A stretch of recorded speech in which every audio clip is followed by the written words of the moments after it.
Waalaikumsalam warahmatullahi wabarakatuh. Alhamdulillah, wassalatu wassalamu ala Rasulillah wa ala alihi wa sahbihi wa man walah. Asyhadu an la ilaha illallah wahdahu la syarika lah wa asyhadu anna Muhammadan abduhu wa rasuluhu la nabiyya ba'dah. Hadirin yang dimuliakan Allah Subhanahu wa taala, marilah kita selalu memanjatkan puja dan puji syukur kepada Allah Subhanahu wa taala yang mana sampai pagi hari ini kita masih diberikan kesempatan, masih diberikan kesehatan untuk sama-sama hadir memenuhi salah satu panggilan Allah Subhanahu wa taala, yaitu salat subuh berjamaah, kemudian dilanjutkan dengan menuntut ilmu atau taklim. Hadirin yang dimuliakan oleh Allah Subhanahu wa taala, semoga langkah-langkah kita, niat-niat kita dari rumah oleh Allah Subhanahu wa taala diganjar pahala. Kemudian berikutnya semoga kita juga diampuni oleh Allah Subhanahu wa taala. Amin ya rabbal alamin. Hadirin yang dimuliakan oleh Allah Subhanahu wa taala, insyaallah pada pagi hari ini kita melanjutkan pembahasan terkait dengan waris Islam.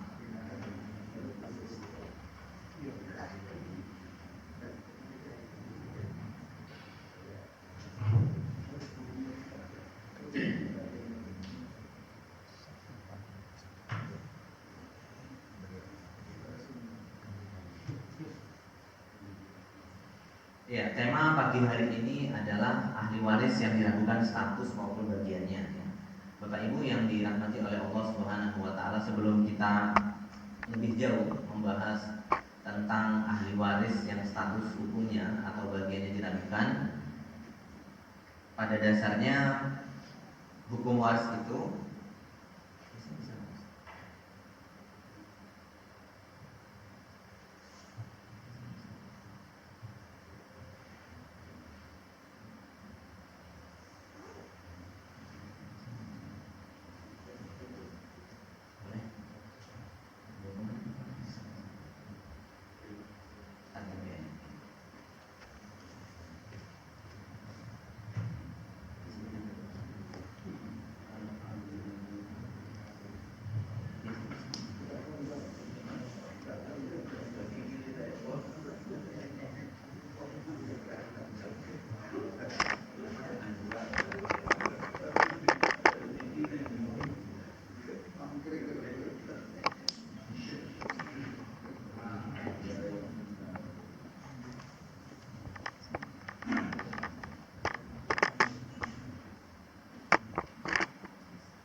Bapak Ibu yang dirahmati oleh Allah Subhanahu wa taala, perlu kiranya kita tegaskan ya bahwasanya sumber hukum waris Islam itu yang pertama, karena nanti ini kaitannya dengan status ya, padahal kalau kita baca di ayat maupun hadis terkait dengan waris ini kan baku ya. Baku maksudnya bagiannya sudah jelas di dalam surat An-Nisa di beberapa hadis. Namun Bapak Ibu yang dirahmati oleh Allah Subhanahu wa taala, ketika berbicara status dan bagian yang diragukan ini memang terjadi banyak perbedaan pendapat para ulama. Terjadi perbedaan pendapat para ulama. Nah, tentunya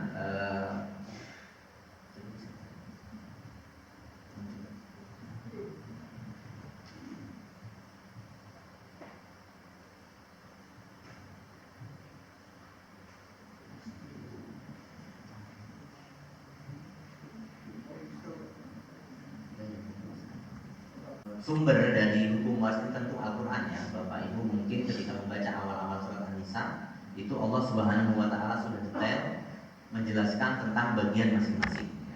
Kemudian yang berikutnya, sumber dari ajaran waris atau hukum waris adalah al-hadis atau as-sunnah ya. Banyak sunnah-sunnah Rasul atau hadis-hadis Rasulullah Shallallahu alaihi wasallam yang menegaskan, baik itu menegaskan bagian maupun menegaskan hukum-hukum yang lain yang terkait dengan hukum waris Islam. Kemudian yang terakhir Bapak Ibu yang dirahmati oleh Allah Subhanahu wa taala, sumber hukum waris, karena dari judulnya, dari tema kita pagi hari ini adalah hukum yang dilakukan lebih banyak kepada pendapat para ulama, tetapi tetap menggunakan dalilnya. Karena salah satu yang tidak bisa kita pungkiri adalah hukum Islam itu dinamis ya. Hukum Islam itu dinamis, menerima perubahan, menerima perkembangan, juga menerima perubahan-perubahan, apalagi saat ini kita sudah masuk era digital dan lain sebagainya.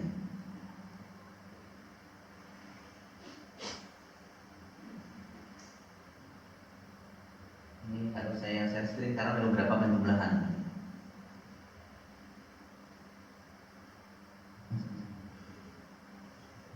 Baik, saya lanjutkan. Untuk dalil terkait dengan ijtihad Bapak Ibu, terkait dengan pendapat sahabat, ada satu hadis yang sahih yang terkenal bahwasanya Mu'adz bin Jabal pernah ditanya oleh Rasulullah SAW, wahai Mu'adz, bagaimana pendapatmu jika masyarakat itu bertanya tentang sesuatu kepadamu agama? Maka kata Mu'adz bin Jabal, saya singkat, maka kata Mu'adz bin Jabal, saya akan menjadikan Quran sebagai sumber. Kemudian berikutnya Rasulullah bertanya, kalau tidak dapat di Al-Quran bagaimana? Kemudian Mu'adz bin Jabal mengatakan, akan saya cari di sunnah-sunnah Rasulullah SAW, akan saya cari di hadis. Kemudian Rasulullah lagi bertanya, kalau tidak ada di hadis bagaimana? Kemudian dia mengatakan, ajtahidu bi ra'yi. Jadi saya akan berijtihad, ya. Maka dia akan berijtihad. Hadirin yang dimuliakan oleh Allah Subhanahu wa taala, sebagaimana yang pernah kita bahas insyaallah di pagi hari sama juga seperti ini. Beberapa waktu yang lalu kita mengetahui tentang urutan ahli waris, ya. Urutan ahli waris itu ada 3 ya pada dasarnya. Nah, nanti untuk ahli waris yang dilakukan ini pada dasarnya mereka itu termasuk ahli waris. Cuman karena ada beberapa kondisi yang membuat mereka statusnya menjadi perdebatan para ulama. Yang pertama, urutan ahli waris adalah ashabul furud, ya, yang insyaallah Bapak Ibu mungkin masih ingat yang pernah kita bahas di forum ini juga, ya, bahwasannya yang pertama yang paling kuat dalam ahli waris itu adalah ashabul furud. Dikatakan ashabul furud itu dalam bahasa Arab fardu, wajib, ya. Mereka ini adalah golongan-golongan yang wajib dapat, ya. Wajib dapat. Mereka ini statusnya istimewa, ya. Kenapa dikatakan istimewa? Karena mereka mesti dapat dan tidak dapat dihalangi, ya. Mereka bahkan bisa menghalangi, ya. Istimewa, ya. Namanya ashabul furud, ya. Misalnya anak laki-laki, ya. Anak laki-laki maupun perempuan itu istimewa, ya. Laki-laki maupun perempuan, meskipun ada pembedaan bagian antara laki-laki dan perempuan. Kemudian suami istri itu istimewa, ya. Jadi kalau ada istrinya meninggal, maka suaminya otomatis dapat, ya. Otomatis dapat. Istri juga sama, ya. Kemudian bapak, ibu itu semuanya dapat. Ini dikatakan sebagai ashabul furud. Ini yang paling kuat. Kemudian yang kedua, urutannya adalah asobah. Asobah itu adalah mereka-mereka yang dapat sisa, ya. Nah, orang-orang ini, ya, asobah ini mereka yang mendapatkan sisa jika beberapa ahli waris tidak ada, maka mereka mendapatkan sisa. Kemudian yang berikutnya pembebas budak. Pembebas budak ini maksudnya adalah zaman itu, di zaman Rasulullah SAW, karena masih ada budak, maka jika seseorang membebaskan budaknya, maka ketika budaknya tersebut meninggal, maka yang berhak menjadi ahli waris. Jika sang budak tidak memiliki ahli waris, maka yang berhak adalah yang membebaskan. Ini sebagaimana riwayat Aisyah radhiyallahu anha.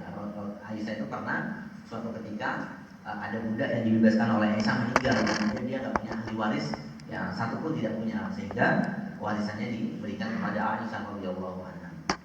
Nah, hadirin yang dimuliakan oleh Allah Subhanahu wa taala, ahli waris yang dilakukan statusnya dan bagiannya adalah yang pertama adalah khunsa. Kemudian yang berikutnya, khunsa ini kalau bahasa kita berkelamin ganda, ya, memiliki kelamin ganda. Kemudian yang kedua, anak dalam kandungannya. Kemudian yang ketiga, dawil arham. Kemudian yang keempat, mafqud atau orang yang hilang. Kemudian orang yang mati serentak, ya, sebagaimana misalnya kena bencana, kecelakaan, ini banyak terjadi di antara kita. Kemudian yang keenam adalah orang yang tertawan.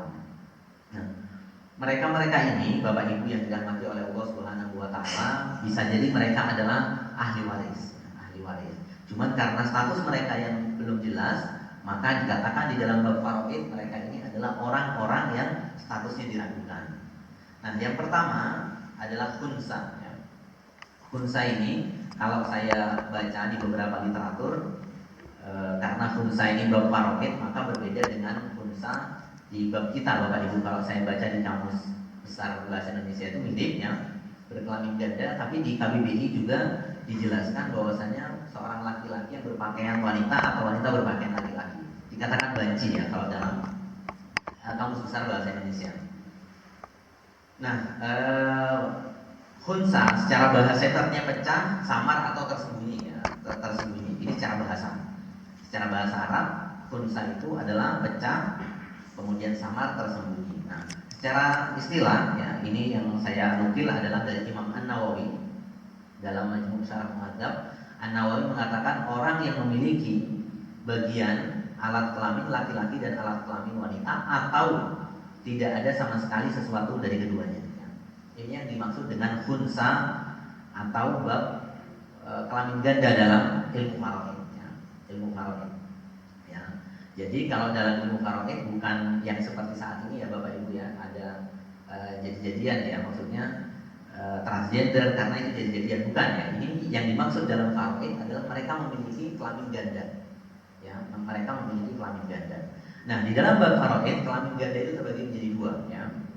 Terbagi menjadi dua. Yang pertama adalah ghairu muskil ya, artinya kalau dia tidak muskil ya, artinya tidak, maksudnya ghairu muskil itu adalah jika kelamin gandanya itu ada kecondongan salah satunya. Misalnya dia punya dua kelamin ya, laki-laki dan perempuan ya.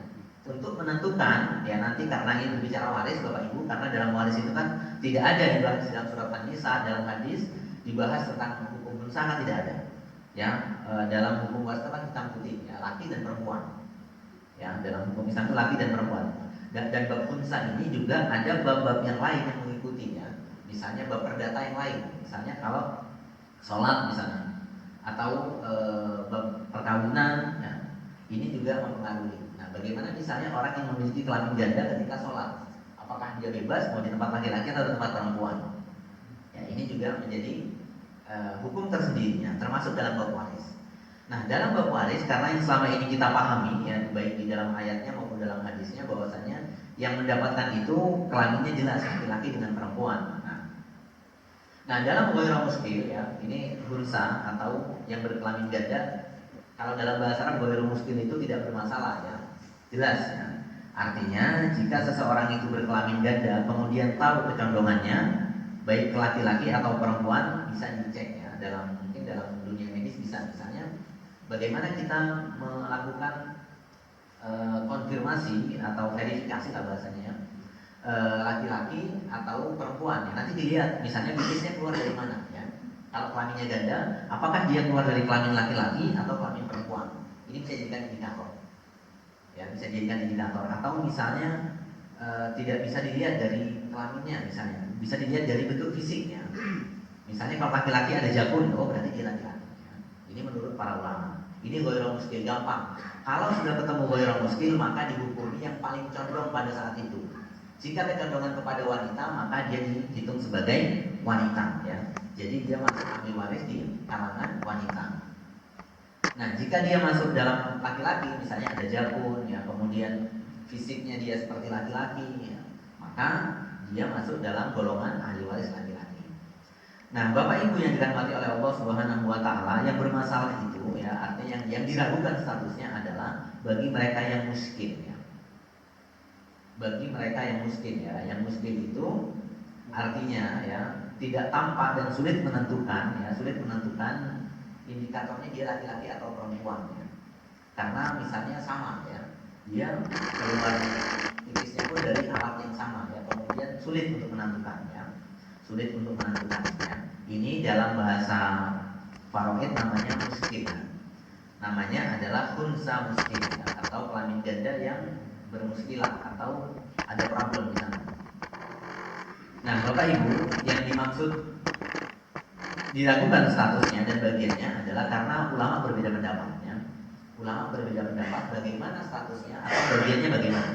Nah, kalau Imam Malik ya, Imam Malik mengatakan semua ahli waris khunsa diberikan separuh dari dua perkiraan laki-laki dan perempuan ya. Jadi diberikan separuh dari perkiraan laki-laki dan perempuan ya. Kalau saya baca di beberapa referensi terkait dengan Imam Malik ya, jadi ditambah kemudian dibagi dua ya. Misalnya laki-laki itu dapat 10, kalau wanita kan 5 ya. Pembagiannya kan separuhnya ya. Menurut Imam Malik ini dijumlah ya, 5 ditambah 10 kemudian dibagi 2. Ya, ini Imam Malik ya. Dapatnya jadi 8 7,5. 7,5. Artinya 7,5 itu tidak ke laki-laki, tidak ke perempuan. Kalau perempuan kan dapatnya 5. Kalau laki-laki dapatnya 10. Nah, sehingga Imam Malik mengatakan dijumlah dulu kemudian dibagi 2. Ini yang pertama ya. Ini pendapat yang pertama. Kemudian Imam Syafi'i berpendapat bahwa masing-masing ahli waris unsa diberi bagian yang minimal sesuai dengan status mereka yang lebih diyakini. Apabila statusnya sudah jelas, maka sisanya diserahkan pula. Pendapat ini yang muktamad, artinya yang menjadi sandaran ya, Syafi'i ya, yang menjadi sandaran Syafi'i, sehingga Bapak Ibu kalau Bapak Ibu lihat di kompilasi hukum Islam ya, kompilasi hukum Islam itu termasuk salah satu rujukan kita, rujukan perdata Islam itu merujuknya kepada Imam Syafi'i. Nah, kalau Imam Syafi'i mengatakan diberikan kepada bagian yang terkecil, maksudnya jika ada khunsa muskil maka diberikan jatah wanita dulu ya. Diberikan jatah wanita dulu ya. Misalnya tadi 10 laki-laki, 5 wanita, maka diberikan yang wanita. Ketika nanti sudah jelas ya, maka yang ditangguhkan tadi sisanya maka diberikan ke yang bersangkutan ya, ke khunsa ya. Jadi kalau misalnya masih belum bisa diketahui mungkin karena mungkin masih belum balik ya, apalagi belum balik karena kesulitan kita ya, belum balik ya, kemudian nggak tahu manakah yang lebih kuat di antara keduanya ya, sehingga menurut Imam Syafi'i diberikan jatah wanita yang terkecil, tapi nanti ketika sudah jelas ya kelaminnya atau statusnya maka diberikan sisa yang ditangguhkan. Jika dia harusnya berhak mendapatkan 10 maka yang diberikan 5. Ketika sudah jelas statusnya maka diberikan 10 ya, sisanya diberikan. Nah, ini yang dimaksud ya.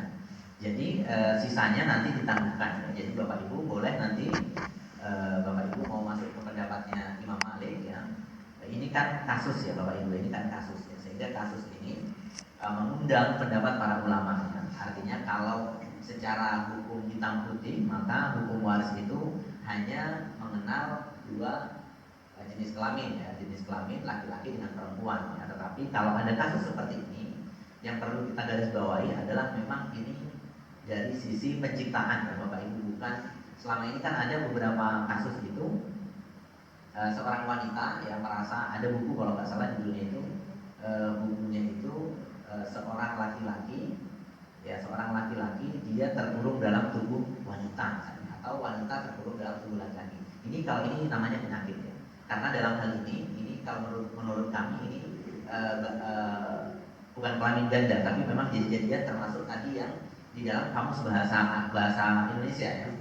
Ini khunsa tapi jadi-jadian ya, baji tapi jadi-jadian ya. Dia merasa seakan-akan wanita, tapi pada dasarnya secara anatomi tubuh dia laki-laki. Kemudian dia operasi dan sebagainya. Pada dasarnya mereka cuma memiliki satu kelamin ganda, satu kelamin ya. Tetapi karena mereka merasa macam-macam ya alasannya, karena gen wanitanya lebih ini bukan termasuk dalam khunsa ya. Yang dimaksud khunsa itu jelas dia punya 2 kelamin ya. Punya 2 kelamin. Nah, kemudian Bapak Ibu ini ada contoh ya, tadi sudah kita contohkan sederhana ya, sudah terlihat. Nah, jika seorang wanita, seorang laki-laki mendapatkan 24 ya, 24 juta misalnya, 24 juta.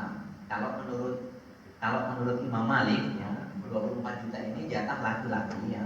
Jika jatah wanita berarti kan 12 ya. Maka 12 ditambah 24 jumlahnya 36. Nah, 36 dibagi 2 ini pendapatnya Imam Malik ya. Imam Malik berarti 36 berarti dapat 18 ya. Jadi kalau pendapatnya Imam Malik dapatnya 18. Pendapatnya Imam Malik adalah ditambah dulu ya. Jatah laki-laki dengan perempuan, kalau misalnya Bapak Ibu menghadapi atau menemui ya orang bertanya atau di antara kolega ada yang memiliki kasus seperti ini, boleh mengambil pendapat salah satu ya. Tetapi yang paling kuat ya, yang saya baca beberapa referensi adalah pendapatnya Imam Syafi'i ya. Karena jumhur ulama termasuk Ahmad bin Hambal, kemudian Imam Abu Hanifah itu condong kepada pembagian yang terkecil dulu ya, pembagian kepada wanita. Nanti jika sudah jelas, ini biasanya Bapak Ibu kasus ini terjadi karena belum balik. Kalau sudah balik, kelihatan indikator mana yang lebih kuat, maka harta yang tadi ditangguhkan maka diberikan kepada dia atau kepada ahli waris yang lain.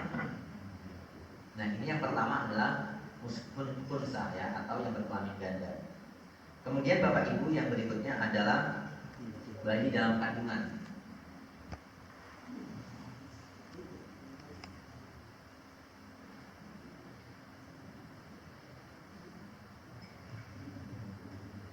Kemudian yang berikutnya adalah bayi dalam kandungan. Ini juga ada kasus ya. Bagaimana jika ada seseorang yang meninggal, kemudian dia meninggalkan bayi dalam kandungan. Nah, secara umum ya para ulama tidak berbeda pendapat, ya, bersepakat bahwa anak dalam kandungan itu dapat. Ya, secara umum ulama khalaf, ya ulama klasik maupun kontemporer semuanya sepakat bayi dalam kandungan itu berhak mendapatkan waris. Ya. Berhak mendapatkan waris. Kenapa? Karena dia termasuk juga menjadi ahli waris. Cuman yang berbeda adalah bagaimana cara memberikannya. Apakah diberikan ketika dia masih dalam kandungan atau nanti setelah dia lahir? Ya. Ada dua pendapat. Ini yang agak panjang perdebatannya pada kapan, ya? Kapan saat dibagikan. Tetapi kalau secara umum dari ilmu waris, bayi dalam kandungan itu mendapatkan mendapatkan warisan. Karena ini bagian dari anak yang meninggal, ya. Anak yang meninggal atau anak yang si mayit. Nah, yang pertama Bapak Ibu pendapat tentang bayi dalam kandungan, yakni pendapatnya Imam Malik ya, anak yang dalam kandungan tidak bisa dibagikan hingga jelas kondisinya ya. Karena anak dalam kandungan itu kan masih 50-50 ya Bapak Ibu. Bisa jadi dia nanti pertama kita belum bisa memastikan ya karena tadi di awal kita singgung bahwasanya dalam hukum waris Islam itu jelas. Waris Islam itu jelas artinya ketika pembagian itu orangnya harus ada. Nah, sedangkan bayi ini ada tapi kan belum keluar ya, belum ke dunia ya. Belum ke dunia ya. Jadi harus jelas ya. Itu yang pertama. Kemudian yang kedua jenis kelamin bayi. Jenis kelamin bayi meskipun sekarang sudah bisa dilihat ya, di USG misalnya. Maka kalau masuk pendapat Imam Malik ya, keumuman dalil menurut Imam Malik dia tidak bisa dibagikan sampai jelas ya. Kemudian juga yang berikutnya apakah dia tunggal atau dia kembar misalnya ya, bayi itu. Ini yang menjadi perdebatan karena pada saat itu ya sekali lagi Bapak Ibu karena pada saat itu tidak ada ilmu kedokteran yang canggih seperti saat ini. Nah mungkin hukumnya juga nanti bisa bergeser ya. Hukumnya bisa bergeser. Sekarang ini kan ilmu kedokteran canggih sehingga mungkin bisa dipastikan ya nggak dipastikan juga diperkirakan ya. Dan rata-rata memang prediksi dokter rata-rata hampir benar. Misalnya ini anaknya itu lagi, ini kelihatan di USG. Mungkin nanti hukumnya bergeser ya. Bisa dibagi ya. Bisa dibagi ketika kita misalnya ikut ke pendapat yang kedua ya, pendapat yang kedua ya, yang mengatakan bahwasannya wajib dibagikan kepada bayi. Kenapa? Karena hukum waris itu salah satu asas dalam hukum waris itu adalah harus segera dibagikan. Ya waris itu nggak boleh ditanggung-tanggungkan.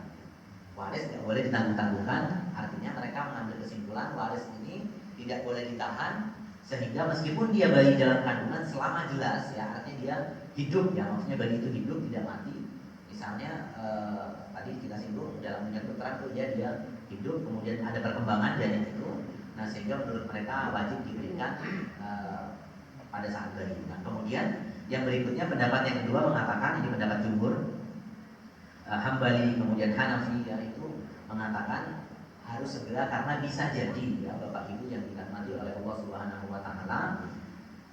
Bayi ini kan juga ada kebutuhan misalnya ibunya butuh beli macam-macam ya untuk gizi dan lain sebagainya sehingga menurut para ulama ya harus diberikan jatah bayi ini harus diberikan. Kenapa? Karena dia juga punya hak. Ya punya hak misalnya gizi dan lain sebagainya. Sehingga mereka mengatakan ya salah satunya Bapak Ibu yang dimuliakan oleh Allah Subhanahu wa taala waris itu harus cepat dibagi karena mungkin ada salah seorang di antara mereka cuma butuh. Ya, butuh misalnya seorang anak yang tadinya bapaknya misalnya meninggal kemudian dia harus kuliah dan sebagainya. Dia harus cepat dibagi buat bayar kuliah atau buat bayar yang lain. Ya atau ada ahli waris yang memang diampu oleh yang meninggal itu mungkin mereka punya kebutuhan. Makanya menurut para ulama warisnya harus segera dibagikan. Waris harus segera dibagikan, azasnya segera ya. Kalau berbicara azas, ada orang yang meninggal maka ada peralihan harta ya.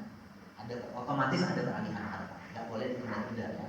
Kecuali ditunda kalau ada misalnya udur ya atau misalnya ditunda karena nanti ada beberapa kasus ya setelah ini ditunda karena misalnya yang jelas mungkin misalnya, tetapi untuk jatah yang ada yang jelas itu harus cepat diberikan. Jadi Bapak Ibu nanti monggo ya ini tetapi yang jumhur ulama mengatakan pendapat mayoritas ya bahwasanya bayi dalam kandungan itu langsung diberikan ya. Ya kalau tadi satu pendapat Imam Malik mengatakan ya jangan diberikan dulu. Kenapa? Karena belum jelas. Tapi kalau menurut sisanya yang ulama yang lain, mayoritas ulama mengatakan bayi yang dalam kandungan itu sudah berhak mendapatkan warisan dan harus segera diberikan karena ada beberapa alasan yang kita sebutkan tadi. Nah, kemudian yang berikutnya ada 3 ya Bapak Ibu yang tidak mendapatkan waris ya, anak ya. Anak luar kawin ya, kalau dalam bahasa kita anak zina ya. Ini anak luar kawin ini bahasa hukum kita, kompilasi hukum Islam dan kitab undang-undang perdata ya. Jadi anak luar kawin ya, anak zina ini tidak dapat warisan ya. Artinya dia mendapatkan warisan hanya dalam jalur ibu ya. Ini kita berbicara jalur normalnya ya, anak zina itu tidak mendapatkan waris dari pihak ya laki-laki, dari pihak bapak tidak dapat. Dia dapat dari pihak ibunya saja ya. Jadi ini anak luar kawin atau anak zina, sama juga dengan anak li'an, bukan anak lain ya, ini misalnya anak li'an. Anak li'an itu dalam hukum Islam itu ada juga di dalam Al-Quran. Artinya jika seorang laki-laki tidak mengakui anaknya, maka ada sumpah li'an namanya ya. Ya li'an itu adalah misalnya seorang suami menuduh istrinya selingkuh ya. Yang menuduh istrinya selingkuh, ini kok nggak mirip saya ya. Kok nggak mirip saya? Nah ini jangan-jangan kamu ya, misalnya ini kan macam-macam ya kasus saat ini ya Bapak Ibu ya, sehingga misalnya dituduh istrinya selingkuh, ini masuk bab li'an. Dalam hukum Islam maka dia harus bersumpah li'an ya. Dan ini konsekuensinya adalah bayi tersebut tidak dinasabkan kepada bapaknya, juga dinasabkan kepada ibunya ya. Ini ada satu kasus memang zaman Rasulullah SAW ya. Ada seorang laki-laki ya. Ini seorang laki-laki yang menuduh istrinya selingkuh ya. Karena apa? Dia putih, ganteng, kemudian istrinya juga putih ya. Tetapi kenapa anaknya agak hitam ya? Kenapa anaknya? Iya, berarti ini ada kasus ya kepada Nabi. Ini awal hukum qiyas ya. Bapak Ibu yang dirahmati oleh Allah Subhanahu wa taala. Awal para ulama mengambil kesimpulan dengan qiyas. Qiyas itu analogi ya. Jadi hukumnya analogi ya. Jadi misalnya hukum khamr itu dianalogikan kepada hukum narkoba, karena narkoba kan ada dalam Al-Quran. Jadi dianalogikan kepada hukum khamr. Nah, awal hukum analogi itu adalah ketika seorang sahabat datang kepada Nabi mengeluh, "Wahai Rasulullah, istriku telah selingkuh." Ya. Tiba-tiba dulu istrinya selingkuh. Kenapa? Anak saya semuanya putih, ini kok yang terakhir ini kok hitam. Ya, yang terakhir ini kok hitam. Kemudian Nabi mengatakan dengan analogi, kata Nabi, "Apakah kamu punya onta di rumah?" "Iya, saya punya onta." "Onta itu apa anaknya semua sama?" "Tidak. Ada yang agak merah, ada yang agak hitam." Nah, kemudian ditanya kenapa seperti itu. Nabi balik tanya kepada orang ini, "Kenapa kok bisa onta itu warna-warni?"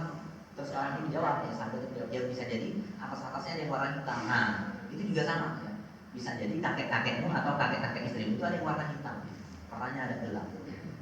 Artinya ini awal analogi dalam hukum Islam ya, Bapak Ibu yang dirahmati oleh Allah Subhanahu wa taala. Nah, anak li'an ya, anak yang dituduh misalnya seorang suami gak mengakui anaknya, masuk dalam bab ini ya. Artinya ini tidak dapat warisan ya. Kalau ini yang dimaksud bayi dalam kandungan ini adalah bayi yang sah ya. Yang bayi hasil perkawinan atau hubungan yang sah. Kemudian yang berikutnya adalah anak angkat ya. Ini mungkin pernah kita singgung ya. Anak angkat ini pada dasarnya tidak dapat ya.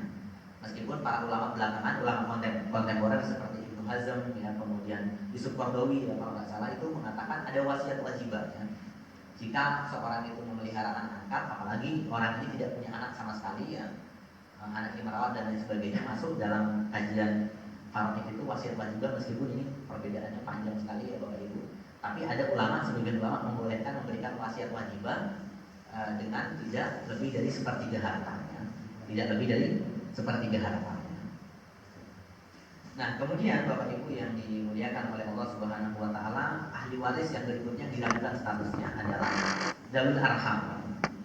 Nah, Dzawil Arham ini Bapak Ibu adalah orang-orang yang memiliki satu rahim dengan kita ya. Yang memiliki rahim dengan kita, bukan satu nasab ya, tapi memiliki rahim yang sama ya. Artinya asalnya kita sama ya, asalnya kita sama. Dari nenek yang sama ya, bukan dari nenek yang sama ya.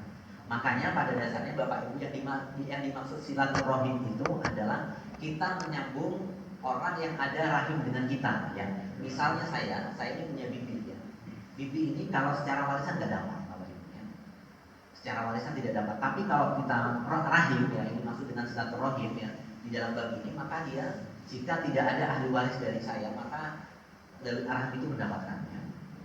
Artinya jika ada orang meninggal ya, kemudian dia tidak mendapatkan ahli waris kecuali dzawil arham. Dawil arham ini adalah tidak termasuk ashabul furud, tadi kita singgung, tidak masuk dalam ahli waris yang istimewa tadi. Yang ahli waris istimewa itu kan bapak, ibu yang ada nasab ya. Hubungan nasab dan hubungan perkawinan itu istimewa. Nah, kemudian juga dia tidak termasuk orang yang mendapatkan sisa. Selama ini mendapatkan sisa kan biasanya laki-laki atau perempuan ya. Yang paling dekat kerabat, misalnya saudara laki-laki, saudara perempuan itu dapat sisa. Tetapi bibi kan tidak dapat. Ya. Kalau dalam hukum waris Islam bibi tidak dapat. Nah, oleh karenanya jamaah yang dimuliakan oleh Allah Subhanahu wa taala, para ulama mengambil kesimpulan meskipun berbeda pendapat, tetapi di sini pendapat yang paling rajih ya, ini ada ayat di dalam Al-Qur'an, dan bertakwalah kepada Allah ini menjelaskan tentang dekatnya rahim, dekatnya hubungan rahim di dalam ayat wattaqullaha alladzi tasaaluna bihi wal arham. Ini surat An-Nisa ya. Ini surat An-Nisa artinya bertakwalah kepada Allah dengan saling meminta dan peliharalah hubungan rahim ya. Kemudian yang kedua, Bapak Ibu ini biasanya dari atau khatib menjelaskan kepada kita, barang siapa yang ingin dilapangkan rezekinya dan ditangguhkan ajalnya, maka hendaklah dia menyambung silaturahim. Silaturahim itu bukan sesama teman. Kalau sesama teman itu namanya ziarah ya. Saya ziarah ya, artinya mengunjungi teman. Tapi kalau silaturahim itu spesifik ya. Spesifik kepada orang-orang yang memiliki rahim kepada kita. Misalnya bibi kita ya, sepupu kita ya, itu yang memiliki rahim dengan kita ya. Yang memiliki rahim paman ya, itu harus kita sambung. Ini yang dimaksud hadis ini ya. Nah, Bapak Ibu yang dirahmati oleh Allah Subhanahu wa taala, ada dua pendapat ya. Dan cukup. Mudah-mudahan cukup. Kemudian yang berikutnya bagiannya ya, waris dawil arham ya.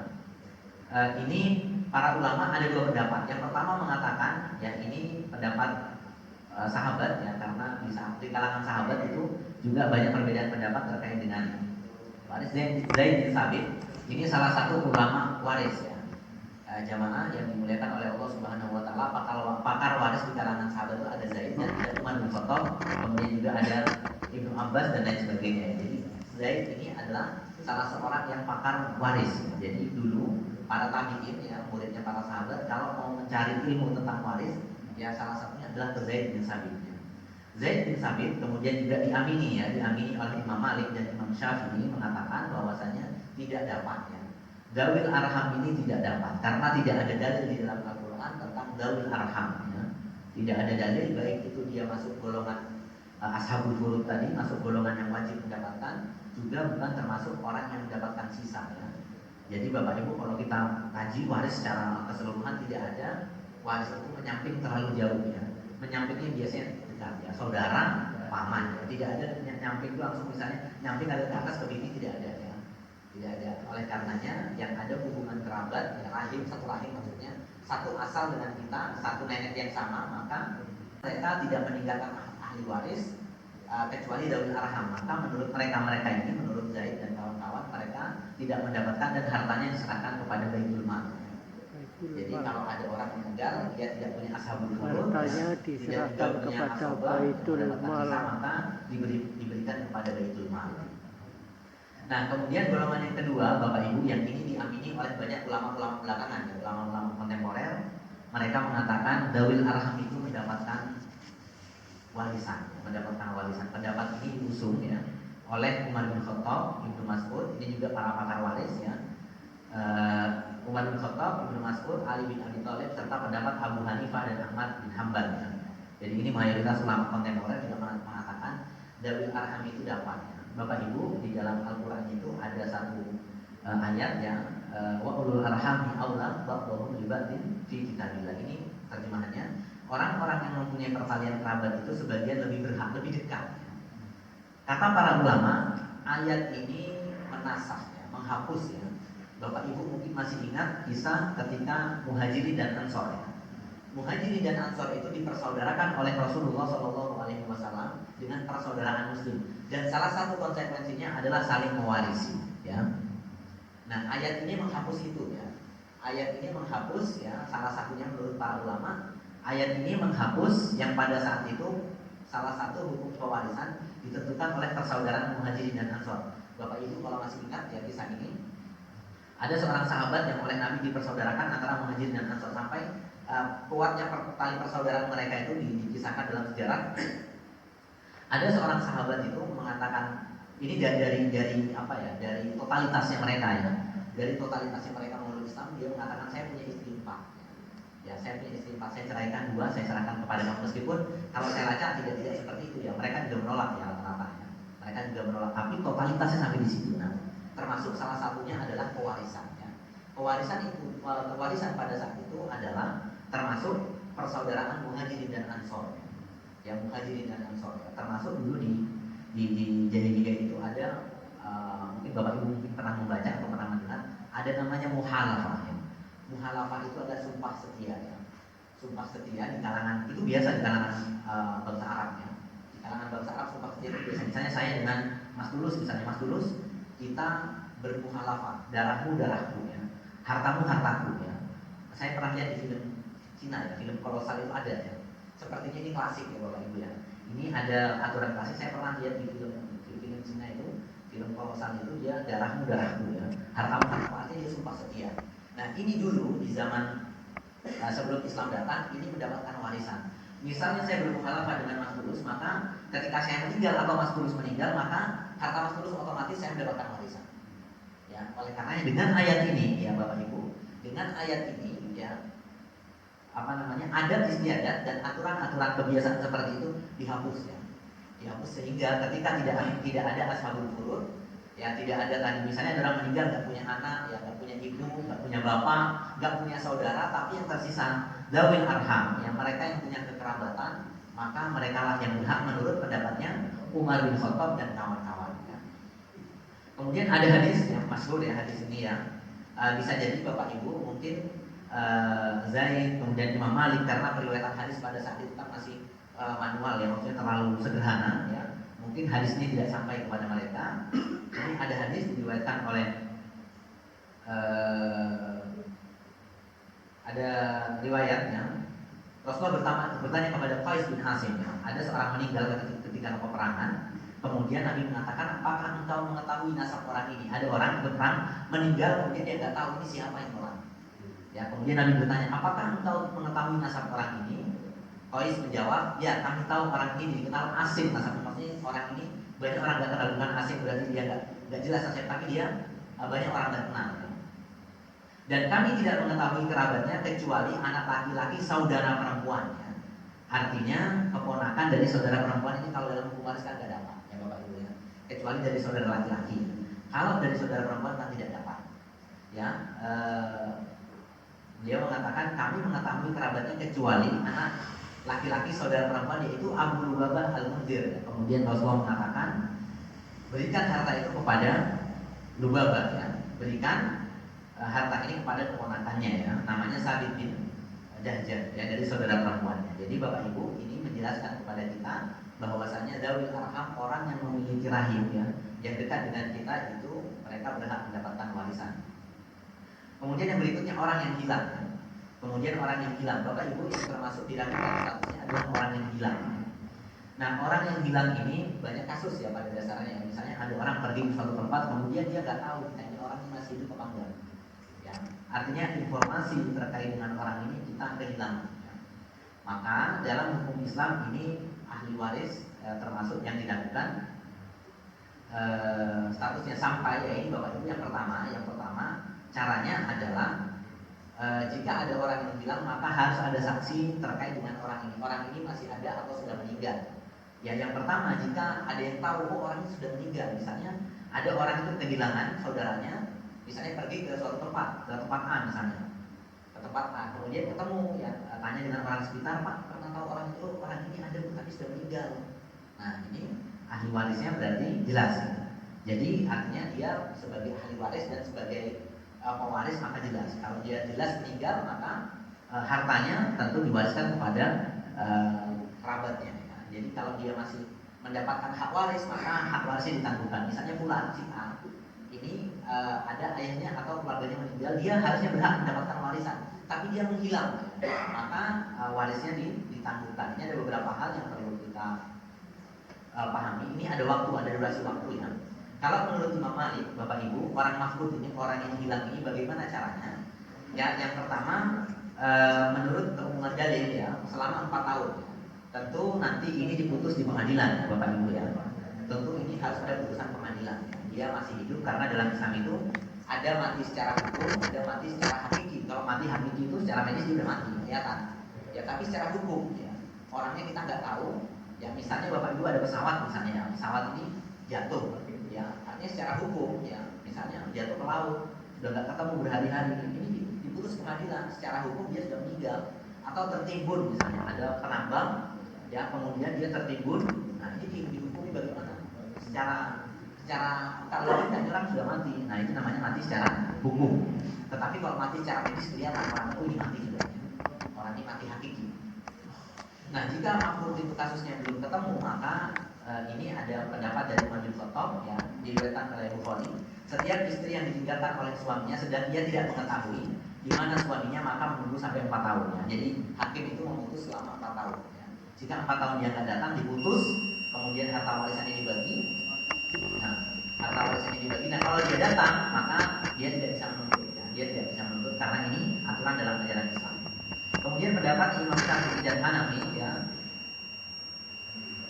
ya, bila ada kawan sebayanya meninggal, artinya kalau di kata kawan seusia dia sudah meninggal, misalnya bilangnya kira-kira 50 tahun yang lalu, ya, atau 60 atau 70 tahun yang lalu, artinya sudah tidak mungkin dia hidup karena kawan yang seusia dia sudah meninggal, maka diputus meninggal. Ya. Nah, kemudian yang berikutnya Imam Malik, ya, terkait dengan durasi lamanya, ada hadis di hadis terkenal, ya Bapak Ibu, kata Rasulullah Shallallahu Alaihi Wasallam, umur umatku rata-rata antara 60 sampai 70 tahun. Jadi para ulama mengambil kesimpulan kalau ada orang hilang maka ditunggu sampai 60 atau 70 tahun berdasarkan hadis Nabi, ya, orang kita yang manusia muslim di umat Nabi Muhammad itu usianya antara 70 dan sampai kira-kira sampai 90 tahun. Nah, di luar itu maka dihukumi sebagai orang yang mati. Kemudian hakim, ya Bapak Ibu, yang terakhir, ya, Imam Ahmad bin Hanbal mengatakan hakim juga harus tahu, ya, bagaimana cara dengan beberapa pendapat tadi, ya, harus mengetahui. Misalnya begini salah satunya, jika ada kecelakaan, ya, seperti pesawat kemarin misalnya jatuh, maka hakim sudah harus tahu, oh, ini udah nggak mungkin selamat, maka diputus. Atau dia pergi dalam peperangan, ya, kemudian jelas, ya, hukum itu ini nggak mungkin selamat karena misalnya dia konflik dan lain sebagainya, sehingga keyakinan terhadap kematian dia itu sudah jelas, ya, sehingga hakim dapat memutuskan.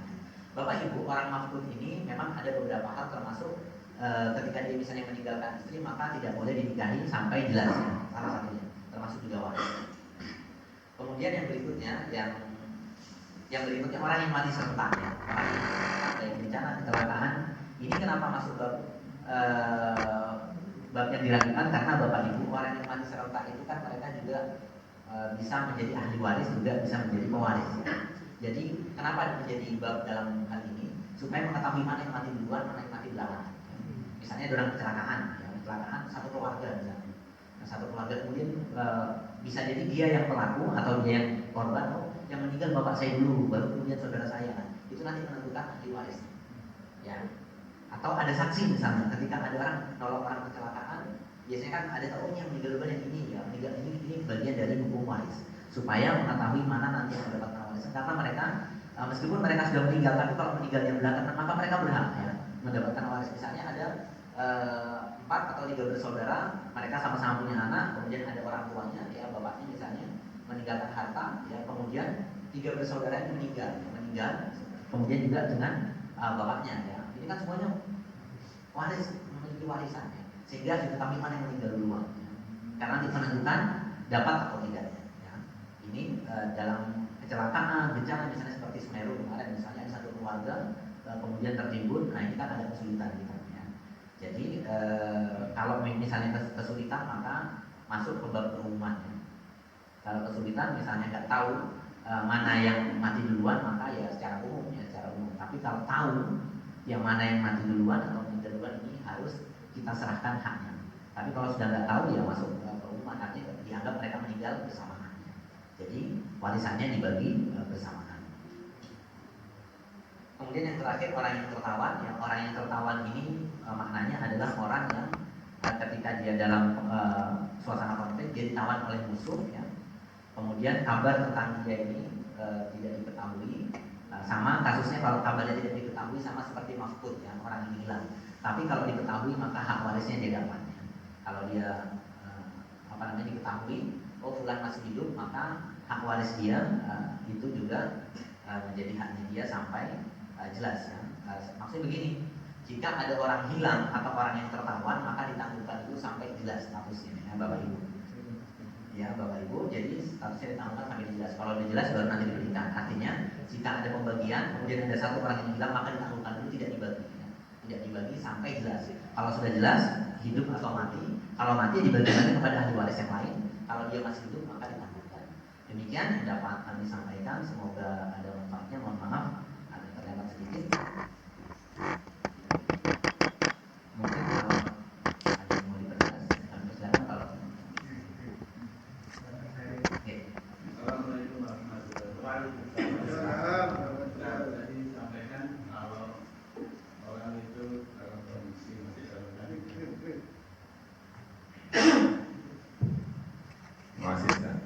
Tadi kalau ada bayi dalam kandungan itu juga mendapat warisan.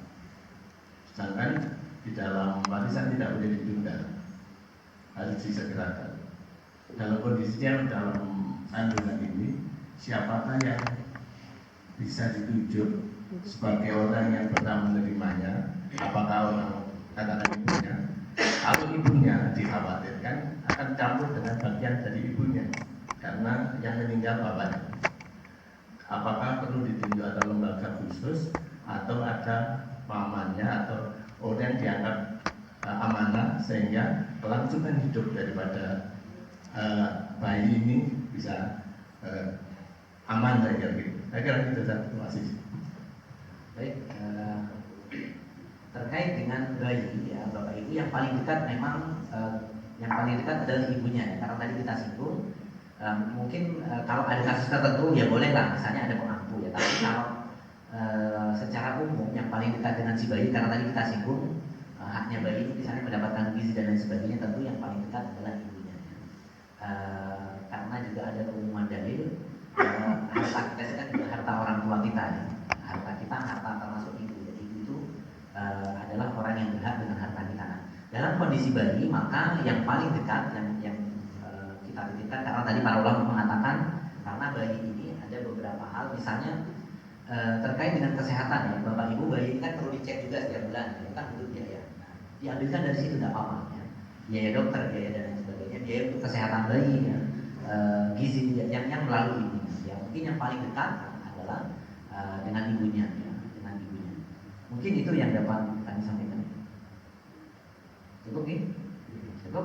Baik, kita akhiri pengajian pagi hari ini. Semoga kita sama-sama bermanfaat. Kita akhiri dengan bacaan hamdalah dan doa kafatul majlis.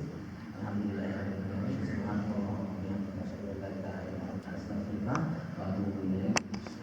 Saya akhiri. Assalamualaikum